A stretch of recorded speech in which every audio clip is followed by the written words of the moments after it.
in your opinion, what is your definition of determination, and how does that apply to the art of negotiation? I would say determination is when you make an agreement with yourself and you keep the promise. I don't just focus on the external negotiation, I focus on the internal negotiation with myself. So I say, what is it that I really want out of this? Avoiding the conversation isn't going to do anything to make it better. It's going to make it worse. There's a difference between being liked and being respected. You can't live your life where you're always making sure that other people win, even at your expense. Now what I do is I've reprogrammed myself to every time I feel this, now by rule, I have to have the conversation. And the payoff isn't necessarily that the conversation always goes well. The payoff is that I turn myself into a man that I respect. What's up, everybody? We're back with another amazing episode. I have Kwame Christian here. He is a negotiation expert for corporate companies trying to negotiate the best deals possible. He's a public speaker. He's a best-selling author, I believe 2-time best-selling author. He is the host of Negotiate Anything, which is the #1 negotiating podcast in the world. And we have him here today with us to share value of having these hard conversations. And I don't want to take words out of the man's mouth, but the best things in life are on the other side of a tough conversation. So Kwame, welcome to the show, my man. Shawn, thanks for having me. Glad to be here. Oh man, super excited, dude. I was digging into you and just doing my background like we do, man. That's what we have to do. We have to do our research, but I was so pleasantly surprised, not just in as your demeanor, but the content of your story. And for those who may not know your background, can you give them a little bit of kind of where you grew up? I know Caribbean, but you grew up in Tifton, Ohio, or did I say that right? Is it Tifton? Tiffin. Tiffin.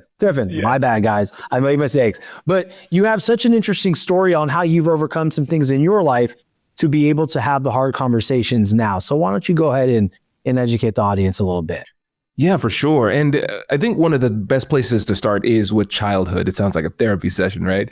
But when it comes to my approach to negotiation, this really shaped me because a lot of folks who come to negotiation, they've had super successful careers in the corporate world or counterintelligence. And then they say, I've been exceptional at this my whole life. Here is how I do it. But I'm kind of the opposite. I came to this because I was profoundly bad at having these tough conversations.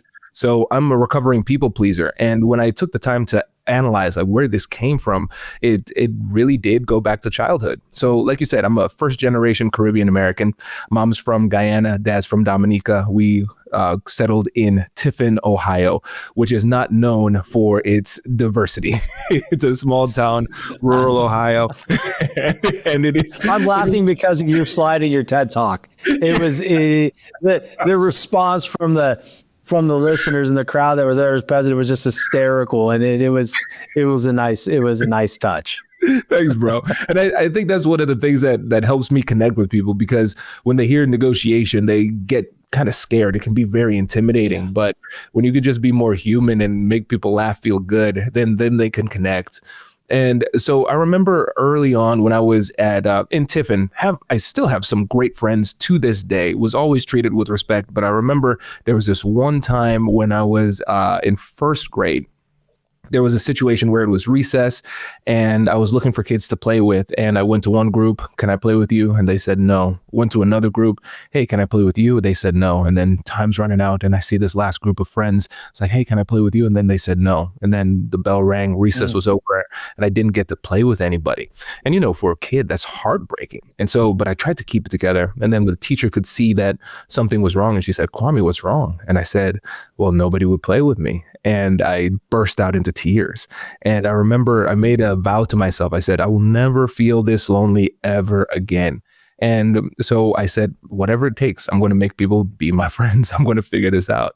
And when you fast forward to the end, like in senior year, captain of the basketball team, Shawn, I knew everybody in the school by name, freshman to senior. It was literally everybody going through the halls would greet everybody by name. So from the outside, it would look like I'm a success. I'm a popular kid, doing well, have a ton of friends, but they didn't recognize the silent compromises I was making. I wouldn't stand up for myself. I would agree when I disagreed and would just get along. And so I I was a people pleaser, couldn't stand up for myself, and I was trying to figure out how to overcome it. And that's when I created my methodology. I love that. And I want to go into the people pleasing because I said to you off air, and I'm going to share with the audience, I do struggle with this still to this day. I think it's something I'm always going to struggle with. And when we people please just so we're liked, we compromise things about ourselves, our happiness, our sanity, right? And you had something your mentor told you, and I know it word for word, but I want you to share with the audience because I think that was a pivotal point for you. Oh, yeah, it was a game changer because I was talking to my mentor. I was telling him my dreams and he said, well, you have big dreams, but here's something you need to realize. There's a difference between being liked and being respected. And you're not going to have the professional success you want or the life you want to have if you cannot have these tough conversations. And he was right. It's a limiter. And you can't live your life where you're always making sure that other people win, even at your expense. You are trying to be somebody that you're not in order to just be accepted. And it's not a fair trade. But the thing that's tough about it is that it's not necessarily them being unfair to you. It's you being unfair to yourself because they don't even know that there's a problem.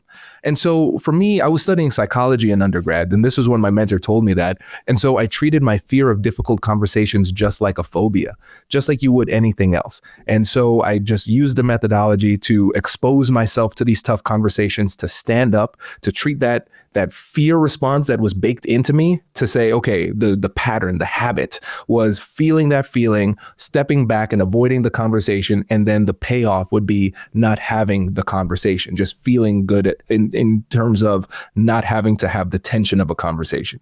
But I had to reevaluate that habit because the emotion is still there. And Shawn, till this day, I still feel that emotion, that fear when it comes to a conversation, but I changed the habit.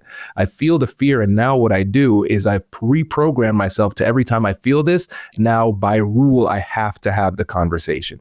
And the payoff isn't necessarily that the conversation always goes well. The payoff is that I turn myself into a man that I respect. That's the thing, because it's not just being liked and being respected. You should be respecting yourself. And that's one of the critical elements that we forget. Every time that we have these conversations, it is a vote of confidence for the man we ultimately want to become. And that's what was really empowering. And then it was when I got to law school that I learned that in the negotiation class, that this is a skill, not a talent. You could actually get better at this. Now there's a methodology for us to actually have the conversation and have it effectively, but you're not going to have the conversation if you can't overcome the fear of the conversation. I love that. Let's go into the fear real quickly, okay? Because I think for everybody, it's rooted in different places. Yes. Is it rooted from the day on the playground for you, or where does it start? Yeah, I think a big part of it was that playground experience, just overcorrecting, honestly. And I know that my parents, they never had effective training on conflict resolution. And so dad was a people pleaser and wouldn't set good boundaries. And then mom kind of would just let things fester without saying things. And so I think there was that incident, but then there was a cultural component as well. But the thing is, everybody has a different path to their people pleasing. Some people, it might be a personality. It might just be they are more introverted and less likely to stand up in those cases. Maybe it's a situation where they're as children, you might have parents who they like me, they avoided conflict, or you might have people on the other end of the extreme where they had toxic, almost violent levels of conflict. And so it would trigger that fear for them. And so in my first book, Finding Confidence in Conflict, people were really surprised because the first 70% of the book is all about the internal battle, the psychological and emotional barriers that prevent you from stepping up and helping you to figure out what your performance gap comes from so you can come up with your own solution. Because you're right, everybody is going to be different in terms of how they got to this point of people pleasing. But once you can understand yourself, then you can start to rebuild yourself. And that's the thing. I wasn't born this way. I was built this way, just brick by brick. And the person who's listening to this podcast, they can do the same thing too. I love that. We're going to get into that built brick by brick in a minute. But I wanted to dissect something of myself because you brought up a good point.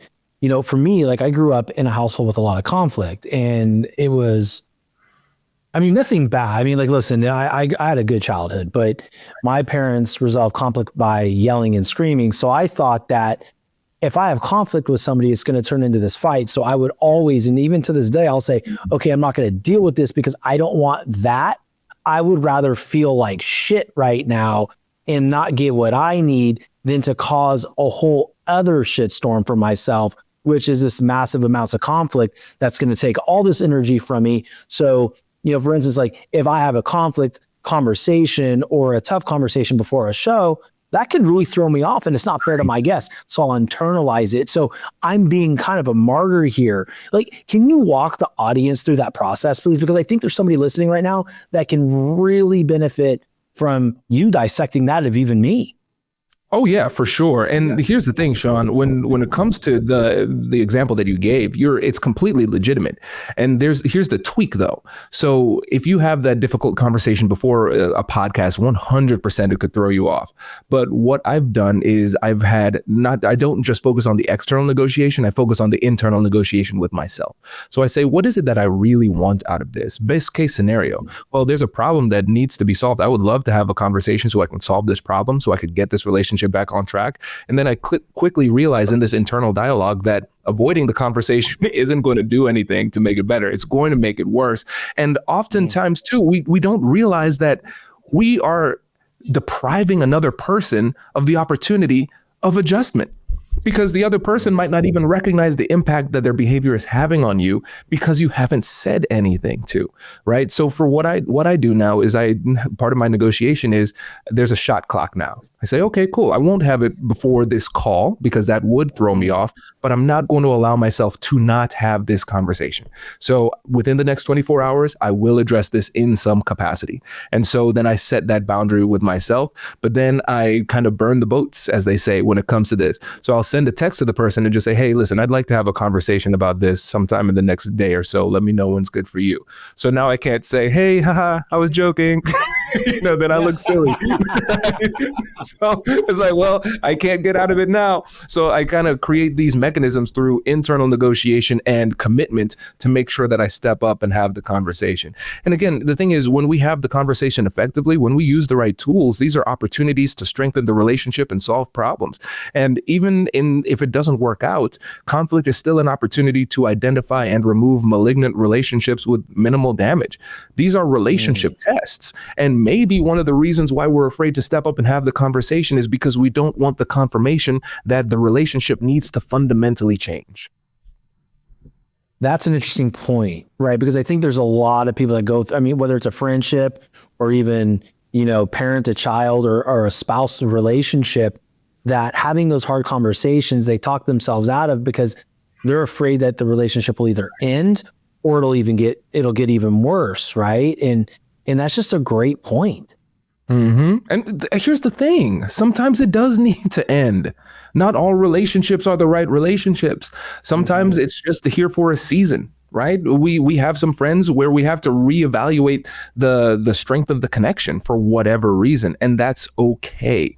And I think it's important to give yourself permission to acknowledge that might be a legitimate issue. And sometimes it doesn't need to be the relationship ending. Maybe it needs more distance. Maybe it needs less distance, so maybe if it's a situation where hypothetically, maybe you and your in-laws beef a lot, maybe the problem is. I'm blessed there. I'm so blessed there, man. Good. Same. Thank God. Thank God. But I realize okay, hey, with some relationships, the issue is that you are far too close. Right. And then with other relationships, let's say your spouse, the problem might be you're too distant. Hey, I want more time. We're not close enough. The genesis of the conflict isn't necessarily that something is particularly wrong. It's that there's a level of closeness that we both want that we don't currently have, that we need to figure that out, right? So again, when it comes to reevaluating the relationship and how close they are, the dynamics, it's not always black and white. Sometimes it's a little bit more nuanced, but the conversation is an important part of the process for you to recognize what the best position is for the relationship, So I think we have to give ourselves opportunities to improve the relationship. And again, sitting on the sidelines and hoping that things get better isn't a great strategy. Dude, I just got to say, this is so good, man. This conversation is so impactful because when you mentioned the friend thing, I went through a season where it was post sports and I was going through this identity crisis. I burned a lot of bridges, I can throw the Hernan Cortez quote in Burn the Boats. I burned the boats on my friendship because I was doing a bunch of dumb things, right? And for years, I internalized it, man. I internalized losing those friendships, and then I made it about me stating, I'm just not worth those friendships. And maybe that was the vehicle that kind of gave the distance. Recently, one of those relationships, those friendships came back. I grew up with these kids, and now we talk. I mean, me and my friend, we're reconnecting again, and it feels good. There was never lost love. It just needed to be some space. Right. But the rest of them are still kind of out there and not having any type of contact. And I've learned to be okay with it. I've learned to say, you know what? If I were them, would I have wanted to be friends with you back then anyhow? And they don't know the real you now, but for some reason, they're not ready to know that. This person was ready to know that part of you and who you are now as a man, a husband and a father. Well, give that to him. And if the other ones are meant to come back around, then they will. But if not, that's okay too. And I think a lot of times we get hung up on friendships. So when a romantic relationship ends, there's some finality to it usually, right? It's like, okay, either I messed up big time or she messed up, or, hey, we're just not good together. But a friendship sometimes is more sacred, and it hurts more long-term when you lose that homie. Like there's been times where I've wanted to pick up the phone and call that one guy that I still don't talk to. I'm like, nah, man, I can't do that. I mean, I can, but I'm not ready to yet. Right. It's just, that's really what it is. But these friendships, man, I want you to speak deeper into that, because there's people, man, that lose friends all the time. And then all of a sudden it puts them down this path of destruction when it really doesn't need to. Absolutely. This is such a great question, especially when it comes to, I know a lot of your audience is males. We often struggle with friendships, especially when we have so many responsibilities. We focus so hard on making sure that we're getting work done, we're leading our families and taking care of things, that we can let those friendships kind of atrophy. And it can be very awkward. And a lot of times, like you said, we can internalize that and say, is it something wrong with me that led to this? And the thing is, we have to be honest with ourselves, because nobody's perfect. Sometimes you do make mistakes. You have to own up to it and recognize that. And I think one of the best things we can do when it comes to these conversations that can be very awkward is just acknowledge the awkwardness and just say, hey, listen, I know this is going to be kind of awkward. I know we had a bit of a falling out, but you've always been somebody that I cared about. And if there's a way to get back on track, I'd love to explore that. But if you're not ready, I completely respect your autonomy to kind of take a step back. And so here's the thing. One of the biggest barriers to doing that is the vulnerability and humility that's required, because you are putting yourself out there open to be rejected and hurt again by the same person who might have rejected and hurt you before. And we might not feel emotionally ready for that. And if we can let go of the outcome and focus on the process, that's going to be what really sets us free. It's the classic stoic mentality, right? Control the things that are within your control. I can control the way that I carry myself. I can control my thoughts, my words, and my actions. And I can control whether or not I treat you with the most respect I possibly can. I cannot control your response. I cannot control your emotional reaction. That's on you, not me. My job is to do the very best I can and let go of the rest. And so also with the way that I said it is that I'm not putting pressure on them. I'm letting them say, hey, listen, if I don't want to mess with you, then you can just say, hey, piss off. I don't care. And what's really funny, Shawn, is that when you do that, it actually makes it more likely for the person to say yes. Because if the person feels forced or pushed or pressured, the safest answer they can give is no. I don't know what it is that you're offering me, but the status quo has been okay. And at least I'm familiar with it. So I'm going to say no. But if you show them the respect of saying, hey, listen, I want to be clear about why I'm asking for this. And I want to make sure that you know that you have every right to ignore this and say no. I respect you either way. And the person's like, oh, interesting. And now it makes them lean in a little bit more. Yeah. Exactly. You said something really powerful there. And I don't even know if you knew that you did, because intelligent and impactful people like you, they just talk and it's like, okay, I just said what I said and it's no big deal. Right. But controlling the process, not the outcome. And I feel like that's something that my platform, the Determined Society, was built on. Right. Yes. And now we're getting into the bones and the structure of what we do here on this show is really focusing on what you can control. Back when I was playing baseball, my coach would always say, control the controllables. You cannot worry about the outcome. You cannot worry about X, Y, Z. You have to worry about your attitude. You have to worry about your effort and how you go through your process, right? And that's a big deal to some people, because it is so easy, especially in the world you and I live in, to want to control the outcome.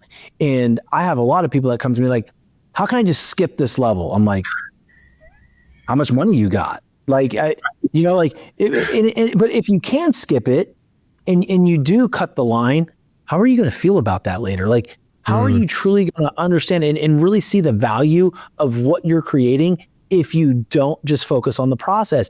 But people want that easy bake oven to success or that quick resolution, and it doesn't always fit. But what you said there, I really want you to dive into controlling or diving into your process and separating from the outcome or result. Yes. And one quick note that you mentioned about trying to skip the line. And one thing I've recognized is that a lot of times people will say that they are ambitious when they are really impatient. There's a difference. Right? I want this, I want all of it, and I want it really fast. It's like, okay, I think what might be happening is that you are not confident enough in your own resilience, your own ability to be determined to go through this process and get the outcome. So you're trying to get a first round knockout because you don't think you can go 5 rounds. Right. So I want to make sure that people know that. And then when it comes to the marry, what I would say is divorce yourself from the outcome and marry yourself to the process. Because if you focus so much on the outcome, there might be ways that you could shortcut it, but you also shortchange your ability to grow in terms of your ability to communicate with confidence. And so you heard about the 10,000 hour rule, where they would say you need 10,000 hours. You need to log 10,000 hours to establish mastery. A lot of people have established 10,000 hours of walking. Are we Olympic walkers? We've talked for 10,000 hours. Are we communication experts? No. Yeah. The study says it's 10,000 hours of deliberate practice. So what can we do to turn every conversation into deliberate practice? We need to ask ourselves 2 questions. After every conversation, you approach yourself like your own communication coach. Ask yourself, what did I do well in this conversation? And try to replicate that. Then ask yourself, what did I do poorly? And your goal going forward is to not make the same mistake twice. And as long as you do that with every conversation, you're focusing on the process, and then that happens to affect the outcome. Because for me, when I have my conversations, when I think about my toughest negotiations and conversations, my mentality is everything's practice. If I keep on growing and developing, the conversations that I have this year will pale in comparison in importance to the conversations I'm having next year and the following year. So I'm practicing today for conversations tomorrow. So my primary goal is to make sure that I am doing the very best I can under the circumstances. So if it is a wet, rainy day and you're stepping up to bat, yeah, those conditions are going to have an impact. But you need to focus on your swing, focus on your balance, your eyes, everything. Focus on the things that are within your control. And as you do that with consistency, then it leads to your secondary goal, which is the outcome.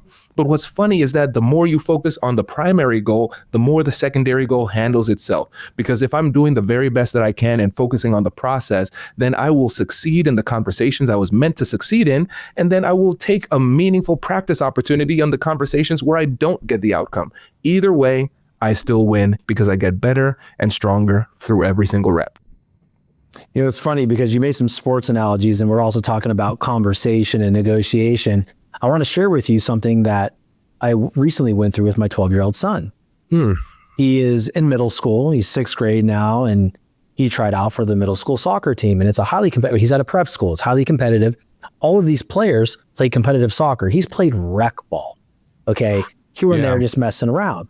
And that is a very hard thing. And so I came to him, you know, he came home one day and I said, hey, after the first day of trials, how do you feel? Not good. Well, how come? Well, I suck.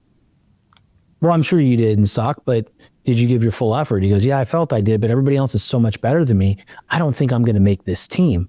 I said, buddy, you can't control that. He's like, what do you mean?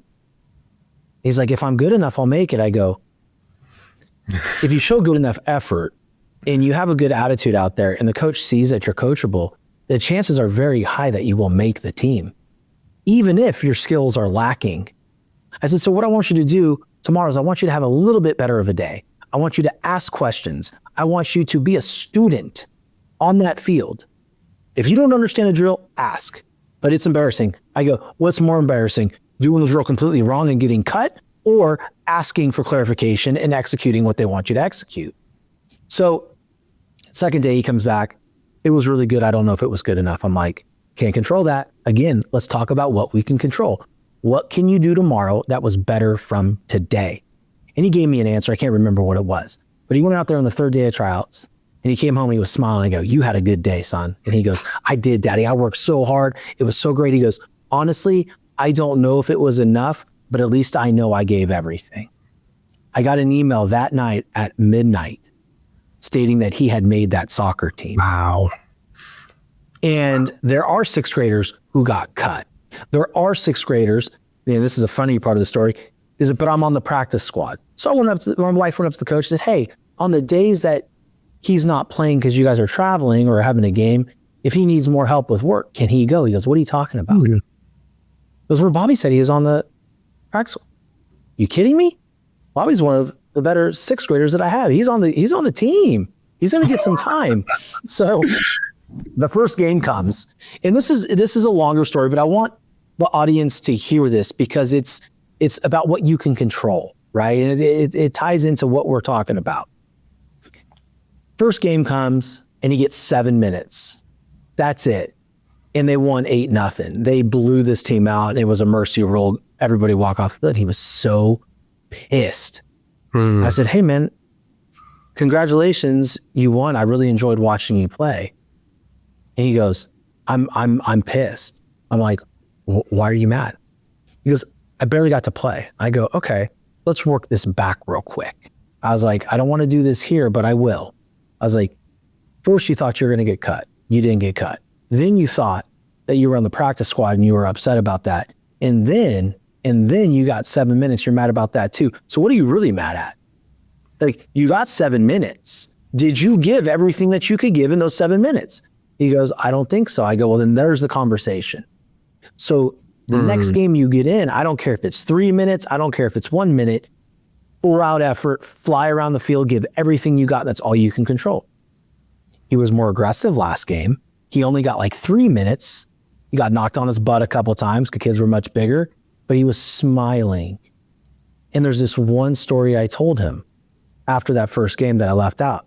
I said, I showed you the clip about Tom Brady, son. Remember this clip I told you about Tom Brady, about him practicing at Michigan? He's like, yeah. He goes, he only got 3 reps by practice. And I said, what does coach tell him? He's like, well, he said that all you can control is giving your best effort on those 3 chances you get. I go, how are you any different? That's the best quarterback of all time, dude. You think you're better than him? And so now he's in this mode where I'm just going to control what I can. So I just wanted to share that with you, and I want to share with the audience because, you know, conversations with our kids are very important. You're a father. You have two children, correct? Mm-hmm. Yeah. And so these conversations and bringing this to them is super important. How do you navigate those waters, bro? Well, first of all, Shawn, before I answer, I loved the story. I loved everything that you said, and you're clearly a great father and parent and coach and mentor.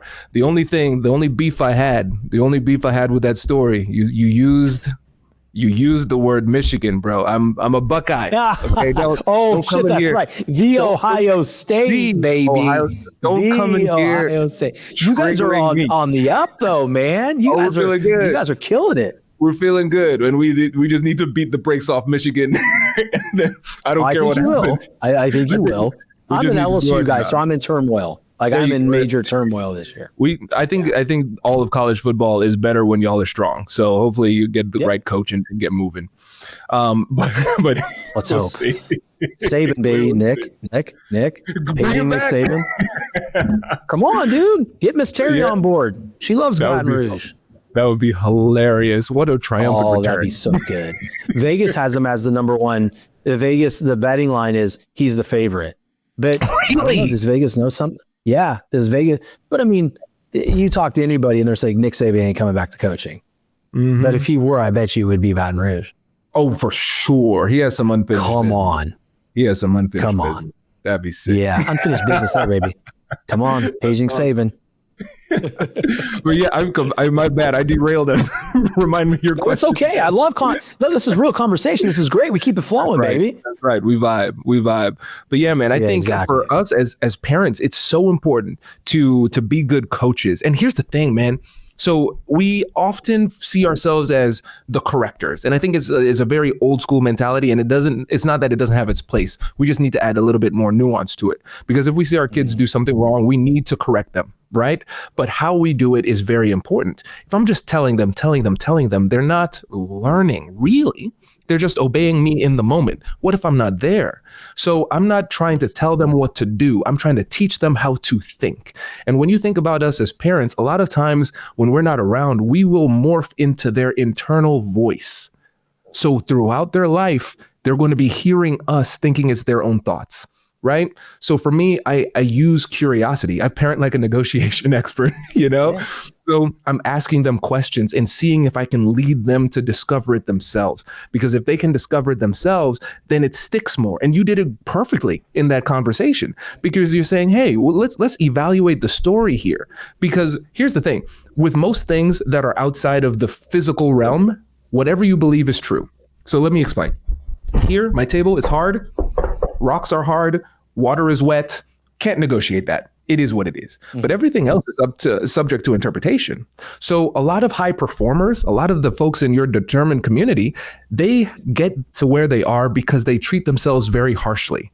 It's not good enough. It's never good enough. And they're powered by negative energy. But they can reevaluate their story and have the same motivation, but do it with less emotional turmoil.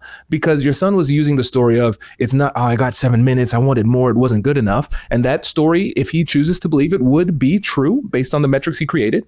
But you're saying, hey, let's look at the story from a different perspective. You thought you weren't going to make the team. You thought you made the practice squad. You made the actual team, and now you're getting time. So based on what you thought a few weeks ago, this is a big win.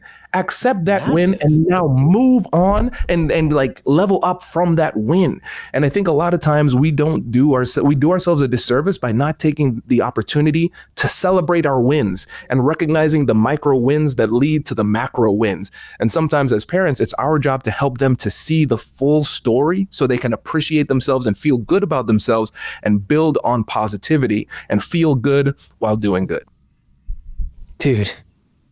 Like I'm feeling emotions right now, because when I grew up, and I love my dad, but I would go 2 for 4 with a double and a home run, and he would tell me like, hey, you sucked. You struck out and popped up, and you let that ball get by you in the 7th inning. You're a catcher. Your job is to block everything. So I started dissecting myself of like, okay, I have to be perfect. And if I'm not perfect, I'm not liked. Right. And that's hard. For me as a parent, I focus on effort.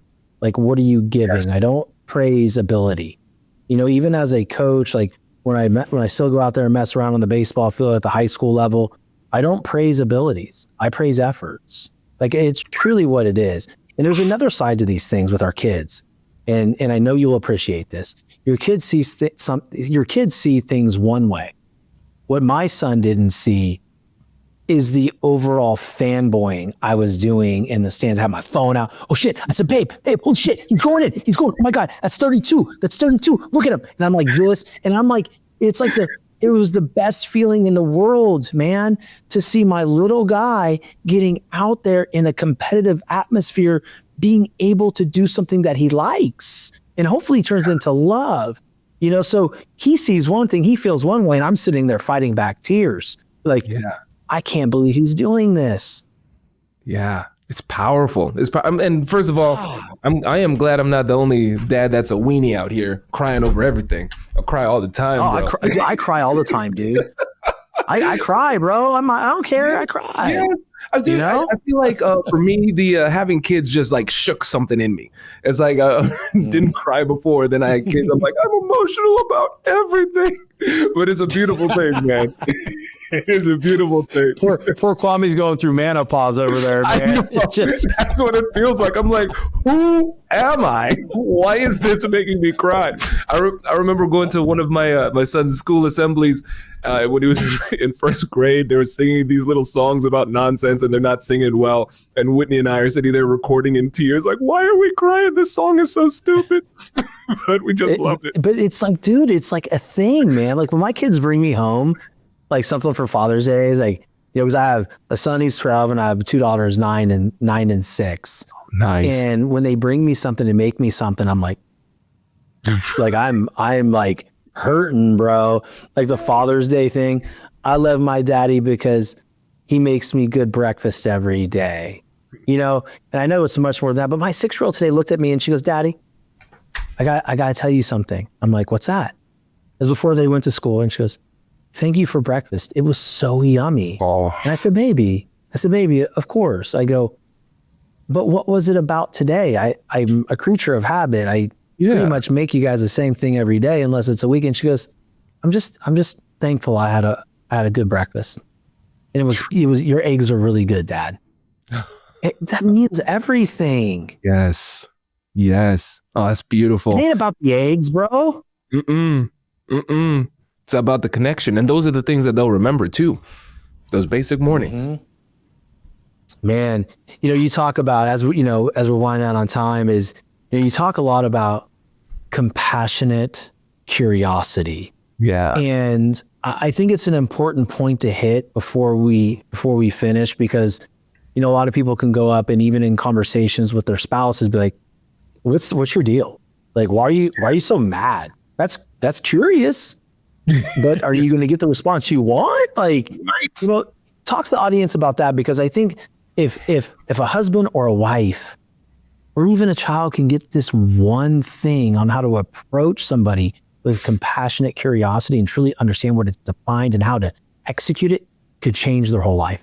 100%. And I think too, with just remembering the term, you don't even need to remember the framework, because I'll give you the framework, but as long as you remember the term, that alone will be a very powerful signal for what you need to do in the conversation, right? If you ever are in a situation where you don't know what to say next, the next thing you should say should come in the form of a question, because that'll help the conversation go forward. You're gathering information. They feel respected and heard.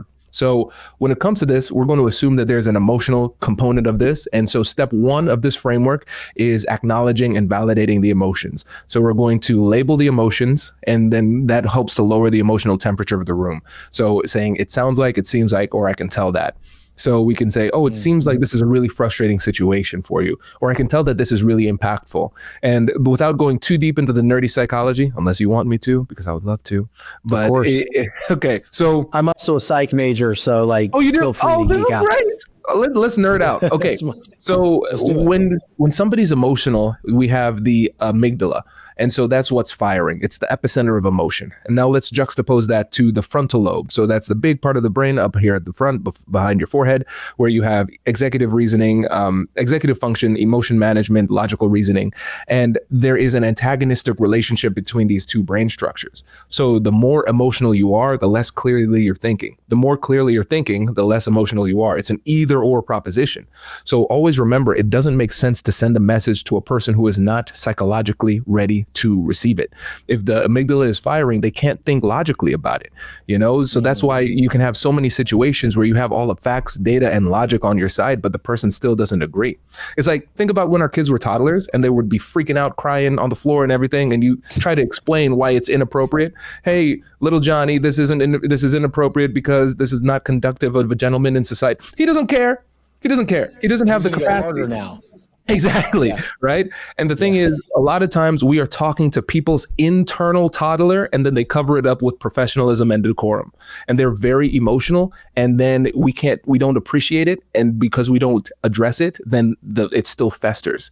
So in psychology, they say you have to name it to tame it. So you label the emotions, saying it sounds like, it seems like, or I can tell that. And the reason that works is because the part of the brain that accepts or rejects the emotional labels is located in the frontal lobe. So it leads to more frontal lobe activation, which calms the person down. And so once we get the person to a more manageable state, then we get curious with compassion, asking open-ended questions with a compassionate tone. Pro tip here, avoid questions that start with the word why, because it seems judgmental and often receives a defensive response. So a why question. Interesting. Yeah, this is crucial because a question that starts with why seems judgmental, but if you transition it to what or how, it's more well received. So why are you so mad? Right? Versus, hey, what seems to be bothering you today? It seems like there's something on your mind. Right. And so changing from why to what or how is a really powerful move. And then step number 3, once you've lowered the emotional temperature of the room, you've taken the time to gather information with a compassionate tone. Now it's just a win-win negotiation. It's not me versus you. It's you and me versus the problem. We are trying to tackle this together to find a solution that creates a future that's acceptable for all of us. And it allows you to flow throughout those things. So if you see emotions, no matter where you are in the framework, step 1, acknowledge and validate emotions. If you need more information, ask questions. If you ask a question, they get emotional, we go back to step 1, acknowledge and validate emotions. So it helps you to flow really organically and not focus on buzzwords. You can be really authentic and fully immersed in the conversation, and it doesn't feel to the other side like you're trying out tricks or tactics, but you can stay completely focused on them. I think it's super important to let the audience know too that this is easier than they think. Because here's why I truly believe this, Kwame, is if we are going at a conversation to win an argument, this is impossible. 100%. This is impossible. If you're making this about you because you want to validate how that other person made you feel, or you want to bite back and your goal is to win an argument. Well, if you win an argument, congratulations, you're the biggest asshole in the room. Just 100%. The way it is. Like, I mean, if you want to fix something and understand where someone else is coming from, then drop your wall and ask these great questions and be truly curious in a compassionate way. And those types of conversations ends up going very, very well, right? Because as you're talking, I was thinking of like just little things with my wife and I. If she asks me, if she says, why are you so erratic right now? Mm-hmm. I become even more erratic. Because now I'm defending my position, right? Because a lot of me, what people don't understand, my wife is starting to understand, is I have really bad ADHD. And when I get anxious and I don't feel seen, it turns into anger really quickly, right? It's just a part of, I want to say, my gift. I don't think of it as a disability. It's what has carried me so far. But when she says, hey, I feel like you may be feeling this way today. What's bothering you? I'm just really stressed and I'm anxious. I feel like an elephant is sitting on my chest. I feel like I'm about to have a panic attack. I really don't know if I can speak about this right now. I just feel like I need 20 minutes by myself. Beautiful. Okay. There you go. But Kwame, man, if we go into these conversations, no matter if there's emotion involved, what's the overall goal? If the overall goal is resolution, then don't come at someone. Exactly. And Shawn, this is the thing that people miss. You can win an argument and lose the relationship. You don't advance. And we don't understand fundamentally what an argument is. There's no judge or jury. So arguing to some invisible arbiter doesn't make sense. What's the path to victory in an argument?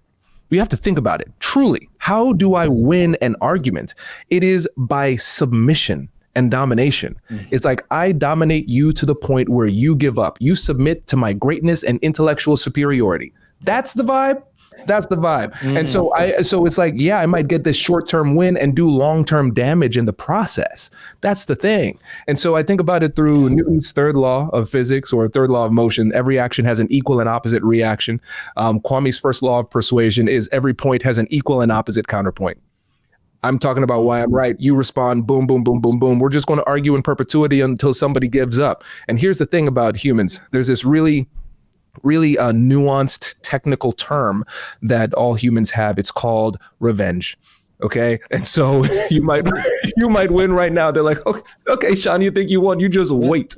I am lying in wait for you. And at some point, I'm going to get my get back one way or another. Yeah. Right. So the get backs are worse. 100%. Yeah. So and especially when it comes to conversations with your significant other, so I think we have to recognize what it is, what problem we're trying to solve. And the thing is, for me, it took so long to create compassionate curiosity because, as Da Vinci would say, simplicity is the ultimate sophistication. I recognize that the problem that people were having, number one, we've been giving recipes to people who are afraid to get in the kitchen. It's not necessarily that they don't know the strategies, it's that they can't access it because they're afraid.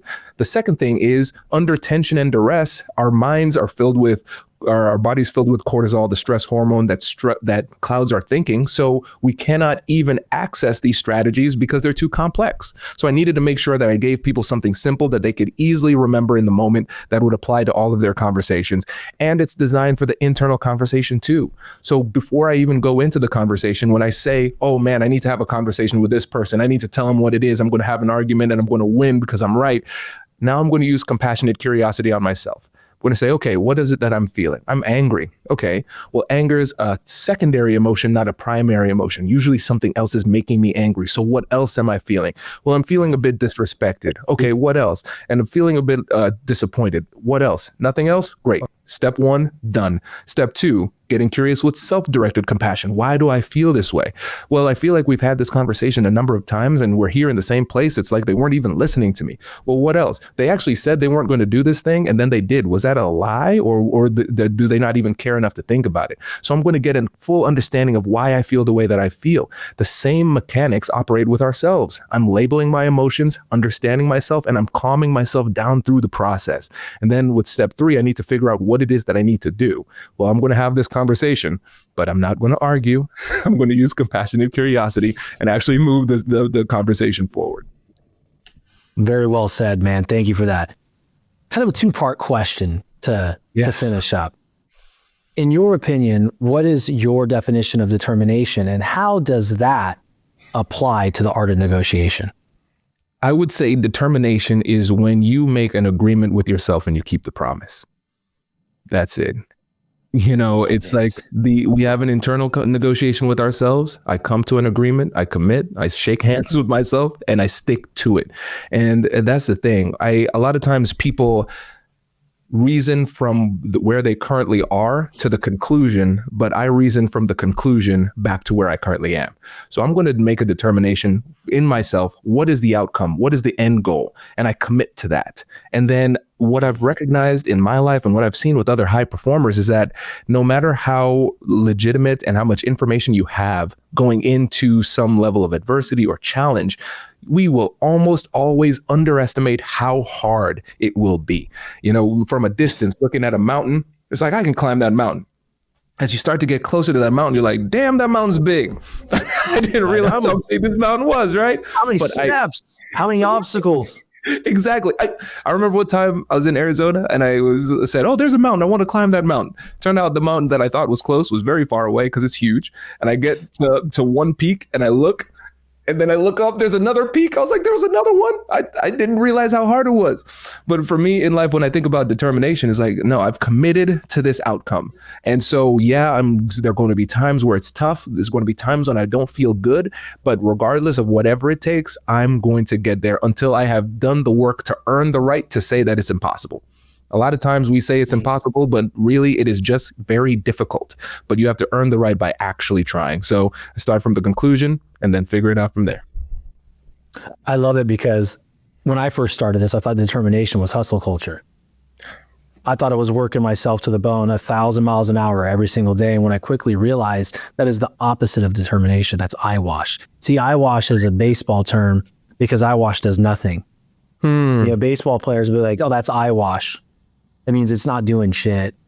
It's not doing anything. And when I realized that and understood that, one day it's going to be 100%. But then the next day, I'm going to wake up and I'm not going to feel as good. Determination might be 10%. Yeah. It might be 20%.